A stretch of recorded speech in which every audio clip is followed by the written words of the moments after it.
starting our class again after the pre-midterm examination. Most of you performed well. Very good, children. Now let's begin today's class. We are continuing with the history lessons. In this year, we are going to learn about the medieval Indian history.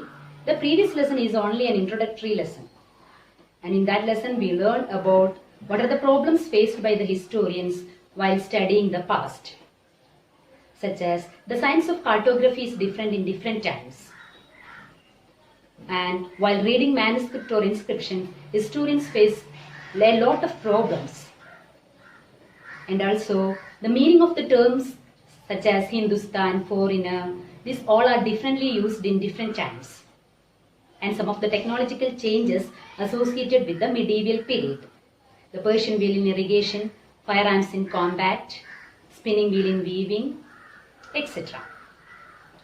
Now, let's begin the second lesson, New Kings and Kingdoms. In this lesson, we are going to learn about the emergence of new dynasties in these periods. New Kings and Kingdoms. We are going to learn about the medieval Indian history. It is a long period of time consisting of number of rulers and kingdoms. Many new dynasties emerged after the 7th century. What is meant by dynasty? That we learned in class 6, when the members of the same family became rulers one after another, such a family is called a dynasty. We studied about the Maurya dynasty in the last year. Chandragupta Maurya, his son Bindusara, and Bindusara's son Ashoka were the rulers of this dynasty.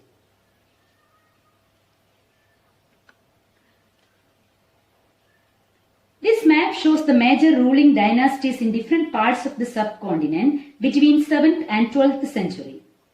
You can see some of them are the Chamanas, the Gujara Pratiharas, Central India, and the Rashtrakutas, and the Cholas. The emergence of new dynasties. By the 7th century, there were big landlords or warrior chiefs in different regions of the subcontinent. Existing kings often acknowledged them as their subordinates or samandas. So who were samandas?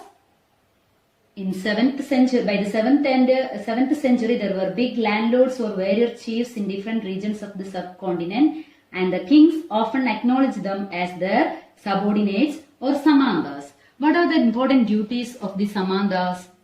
They were expected to bring gift for their kings or overlords. They present at their courts. They also provide them with military support. These are the duties of the samandas. They were the subordinates of the kings and they were expected to bring gift for their kings. They want to be present at their courts and also provide them with a military support.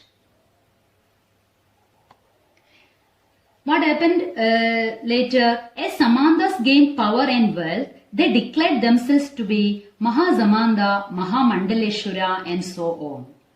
And they asserted their independence from their overlords. They declared themselves as independent and they overthrew their overlords and become kings.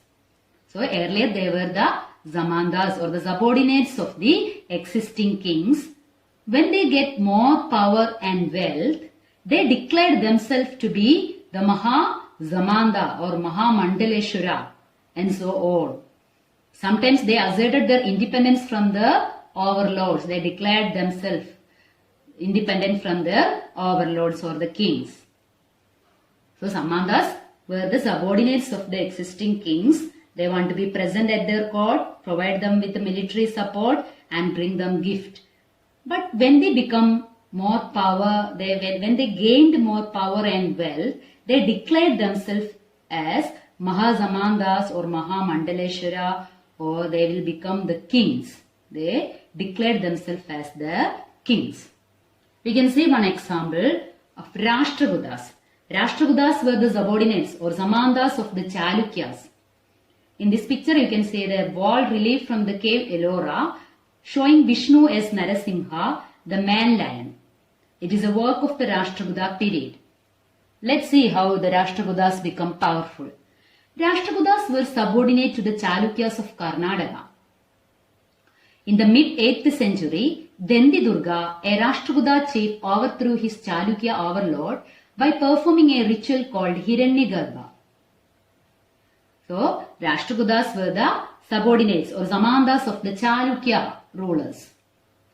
In the mid-8th century, a Rashtrakuta chief known as Dendidurga, he gained more power and he overthrew his Chalukya overlord by performing a ritual called Hiranyagarbha. He declared himself as the king and overthrew the Chalukya overlord. Then let's see what do you mean by Hiranyagarbha. What is the meaning of this sacrifice? When this ritual was performed with the help of Brahmanas, it was thought to lead to the rebirth of the sacrificer as Kshatriya, even if he was not one by birth. In the last year, you learned about the Varna system. There are 4 types of Varnas: the Brahmanas, the Kshatriyas, the Vaishyas and the Shudras. We learned that Brahmanas, they are expected to study Vedas and perform sacrifices. Kshatriyas, they will become the kings or they want to fight in the battles, etc. And the Vaishyas were the traders, farmers, craftspersons, etc. And Shudras were the lowest caste in the society. They want to serve the other 3 groups. Do you remember? So, each category, they have a special task to perform. But after performing the Hiranyagarbha sacrifice with the help of a Brahmana, a person can, this led to the rebirth of a person as Kshatriya. Because if he want to rule a country, a place, a region, he want to become a Kshatriya ruler. So he was performing a ritual called Hiranyagarbha. Even if he was not one by birth, even if he was not one by birth as a Kshatriya, he will become a Kshatriya after performing this ritual. That is the importance of Hiranyagarbha sacrifice. In other cases, men from enterprising families used their military skills to carve out kingdoms. For instance, the Kadamba Maurya Sharman and the Gurjara Pradihara Harishchandra were Brahmanas who gave up their traditional professions and took to arms or weapons, successfully establishing kingdoms in Karnataka and Rajasthan respectively. So even if they were not one by birth, if they were not Kshatriyas, they will become kings by performing this type of sacrifices. Now let's see how the administration of these kingdoms were maintained. Many of these new kings adopted sound titles such as Maharaja Adiraja, Tribhuvan Chakravartin and so on. In spite of such claims, they often shared power with the Samantas as well as with the association of peasants, traders and Brahmanas. In each case, in each of these states, resources were obtained from the producers.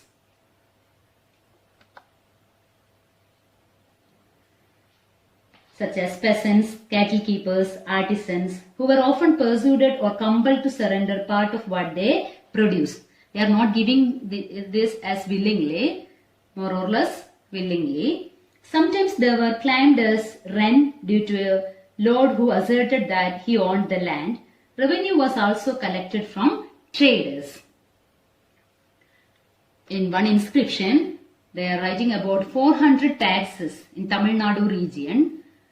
The inscriptions of the Cholas who ruled in Tamil Nadu refer to more than 400 terms of different kinds of taxes. The most frequently mentioned tax is Veti. That means Veti is a tax taken not in cash but in the form of a forced labor. Another important tax is Kadamai or land revenue. There were also taxes on thatching the house, the use of a ladder to climb palm trees, assess on succession to family property, etc. Are any such taxes collected today?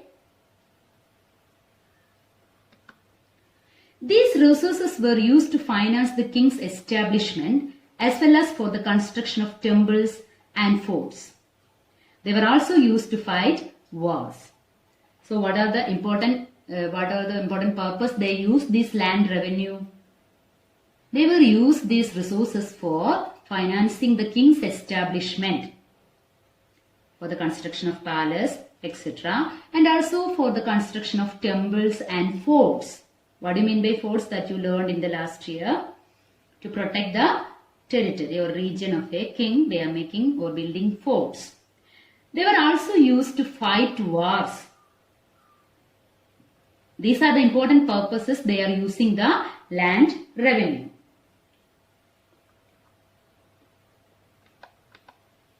The functionaries for collecting revenue were generally recruited from influential families. Then who will get the power to collect the revenue, the resources? That generally assigned to the influential families or the close relatives of the kings or the family members of the kings. And mostly these positions are often hereditary. What do you mean by hereditary? Hereditary means handing over the power from father to his son. So most of these positions are hereditary. Prashastis and land grants. Last year also you learned about prashastis. These are in praise of the kings. Usually these were composed by the learned brahmanas and they were praising the kings. For what they are praising the kings? They are expecting some gift from the kings. So prashastis contain detail that may not be literally true, but they tell us how rulers wanted to depict themselves as valiant, victorious warriors.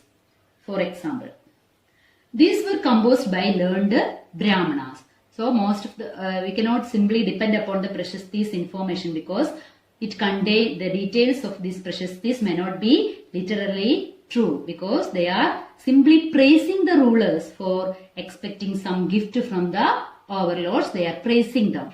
Many rulers describe their achievements in prashastis. You read about the prashastis of Gupta ruler Samudragupta in the last year. Kings often rewarded brahmanas by grants of land because they are impressed by the brahmanas because they are praising the kings. These were recorded on copper plates which were given to those who received the land.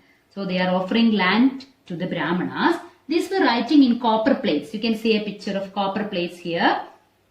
This is a set of copper plates recording a grant of land made by a ruler in 9th century.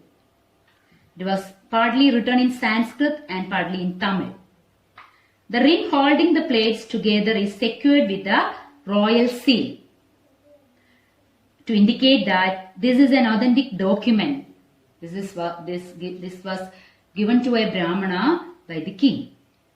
This is a set of copper plate recording a grant of land. Next is warfare for wealth. You may have noticed that each of these ruling dynasties was based in a specific region. At the same time, they tried to control other areas, mainly for wealth. One particularly prized area was the city of Kanauj in the Ganga Valley. There is a long time conflict was held to get the power over the Kanauj by three rulers such as Gurjara Prathiharas, Rashtrakutas and Pala dynasties. They fought for control over Kanauj. This is a long-drawn conflict and historians often describe it as tripartite struggle. Understood, children? What is tripartite struggle? For centuries, rulers belonging to the Gurjara Pratihara, Rashtrakutas and Pala dynasties fought for control over Kanauj. And these three dynasties are there. So because of these three, it is not, the historians describe it as the tripartite struggle because Kanauj was a prized area. So they are fought for control over Kanauj. Once more I will remind you, tell the important rulers, Gurjara Prathiharas, Rashtrakutas and the Palas. As we will see, rulers also try to demonstrate their power and resources by building large temples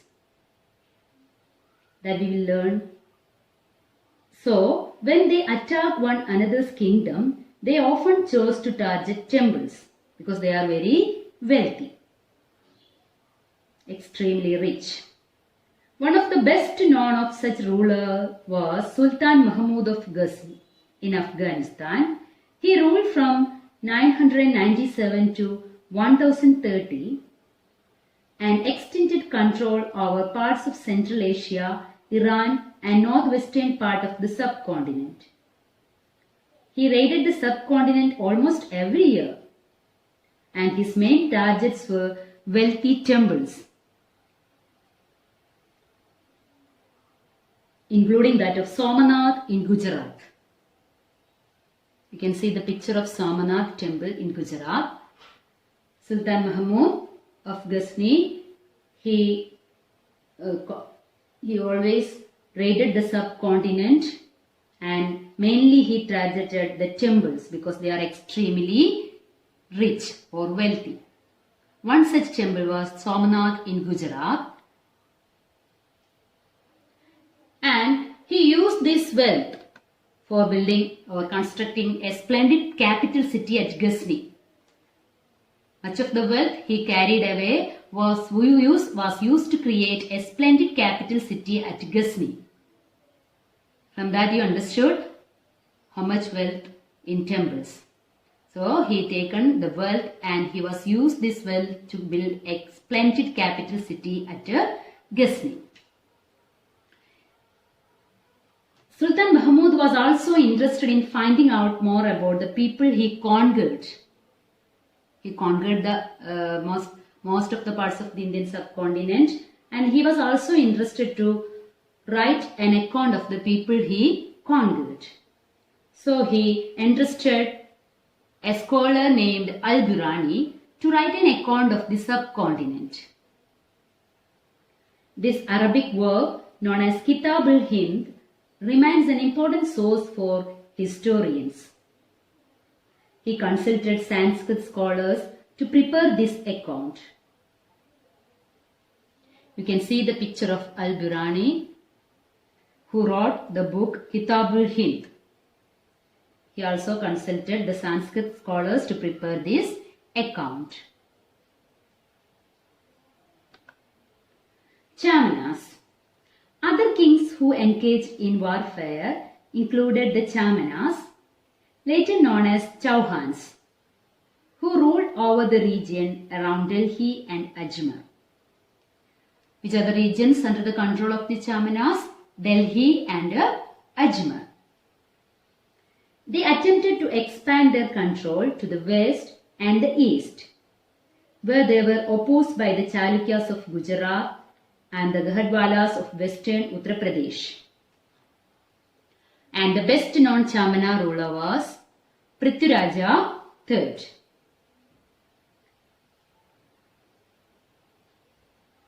So, children, we learn about the important dynasties during the 7th and 12th century. Then how did the Samantas became powerful? Rashtrakutas and Chauhans or Chamanas. And the administrations in the kingdoms. How do they get the revenue for the administration? Who all collecting the revenue? What all purposes they are using the revenue? And about prashastis and land grants. And also we learn about the warfare for wealth, the tripartite struggle. The three parties such as Gurjara, Pratiharas, Rashtrakutas and Palas fought for control over the prized area Kanauj. And also we learn about Sultan Mahmud of Ghazni, who often targeted the wealthy temples, and he used the wealth for building a splendid capital city at Ghazni. And he entrusted a scholar named Al-Birani to write an account of the subcontinent, and this book was known as Kitab al-Hind.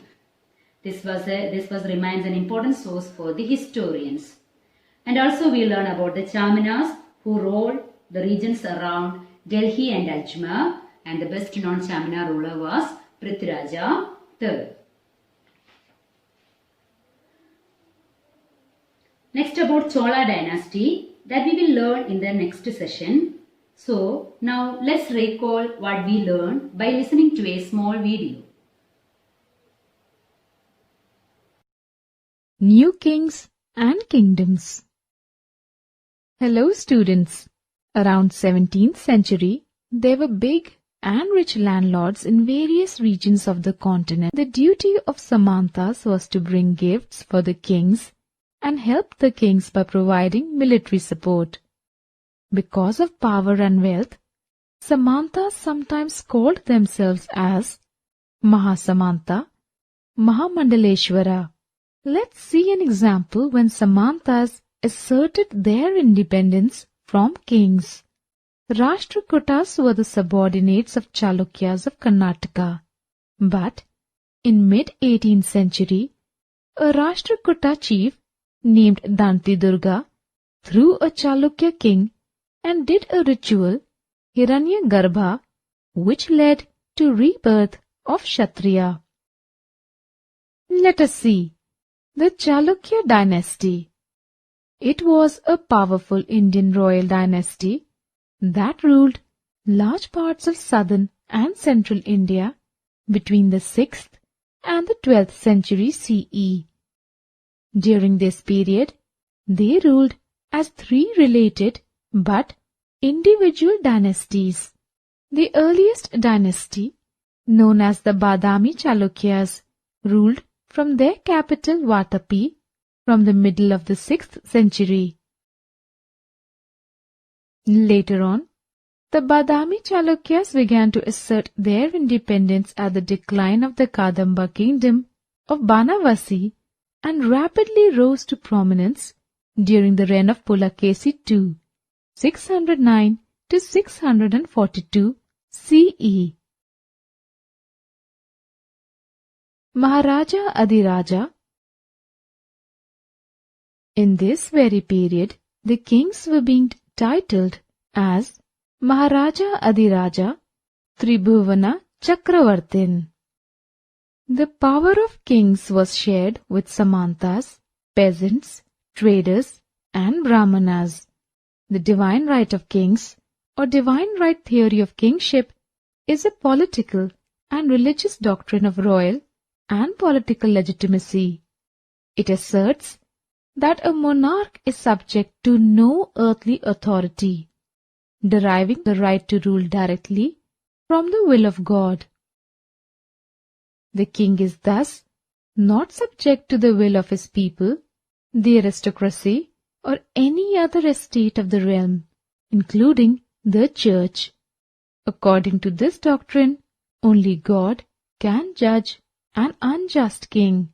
Also, the resources were obtained from peasants, etc., who gave part of what they produced and had to give rent to the kings to whom the land belonged. They were compelled to borrow money from zamindars at high rates of interest. When they were not capable of repaying the loans, they were forced to become bonded laborers, prashastis, and land grants. Here we will discuss about prashastis and land grants. Prashastis. It is a special kind of inscription meaning in praise of. They were composed in praise of the rulers. These tall claims were not actually true.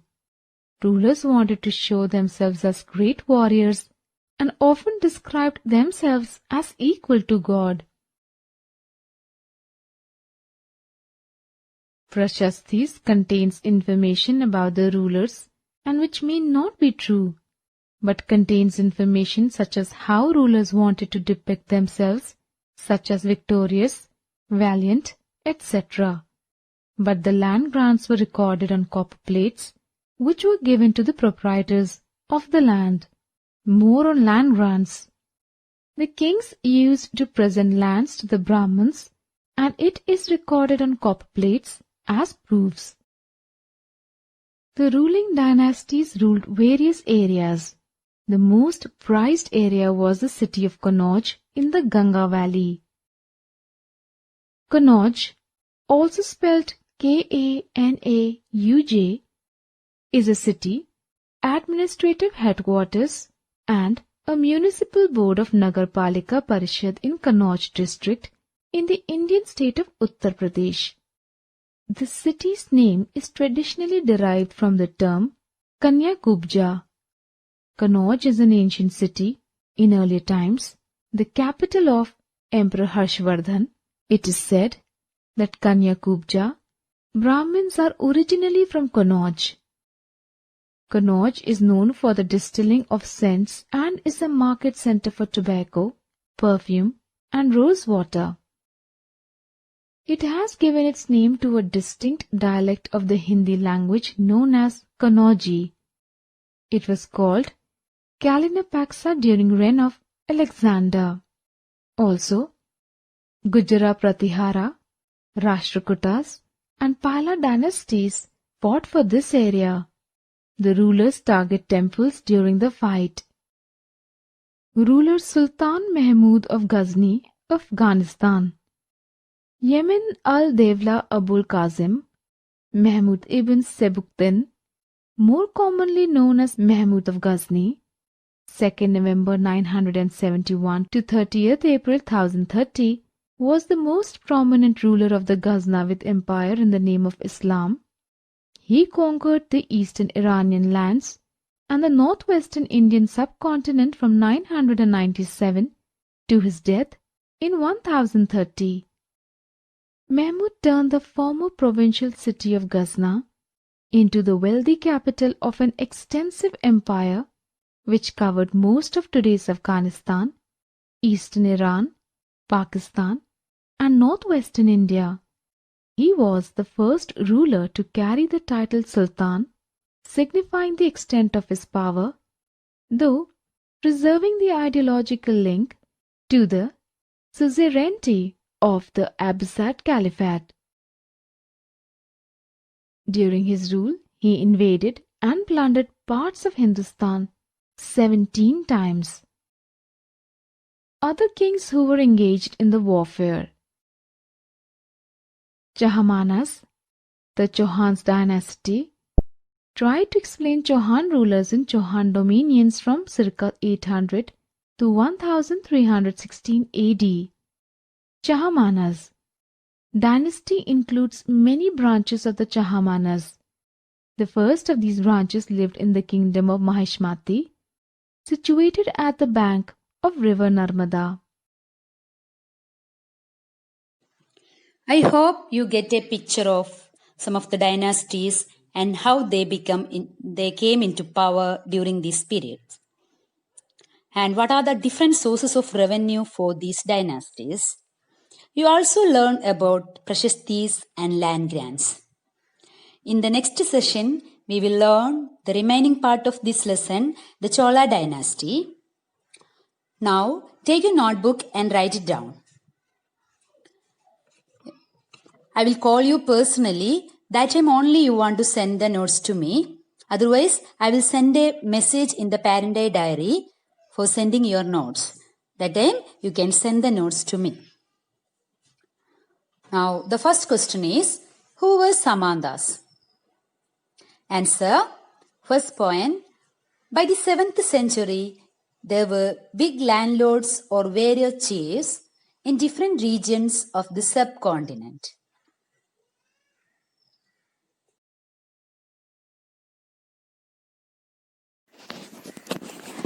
Second point, existing kings often acknowledge them as their subordinates or Samantas.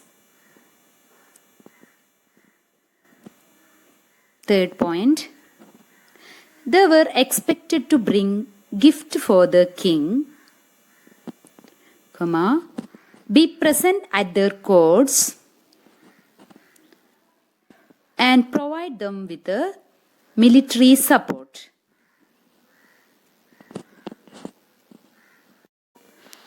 Second question, how did Rashtrakutas become powerful? Answer, first point, Rashtrakutas were subordinate to the Chalukyas of Karnataka. Second point, in the mid-8th century, Dendi Durga again comma, a Rashtrakuta chief, comma, overthrew his Chalukya overlord and performed a ritual called Hiranyagarbha. Third point, when this ritual was performed with the help of Brahmanas, it was thought to lead to the rebirth of the sacrificer as a Kshatriya, even if he was not one by birth. Full stop.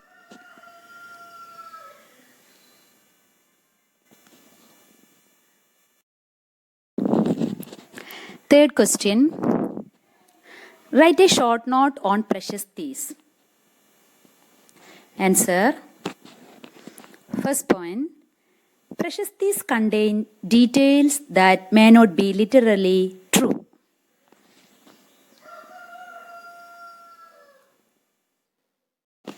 Second point. But they tell us how rulers wanted to depict themselves as valiant, victorious warriors.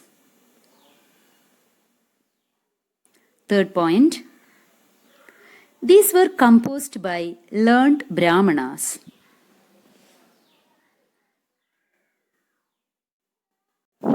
Fourth question. What were the major cities under the control of the Chamanas? Answer. Delhi and Ajmer were the major cities under the control of the Chamanas.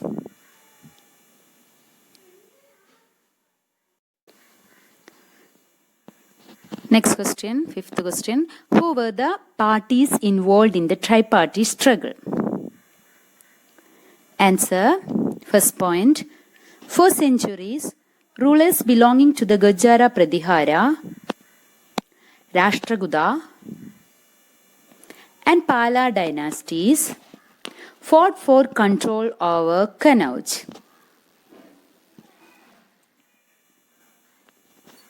Second point. Because there were three parties in this long-drawn conflict, historians often describe it as the tripartite struggle. All of you understood the lesson clearly. Read the textbook well, write down the notes and study the notebook well. Thank you, children.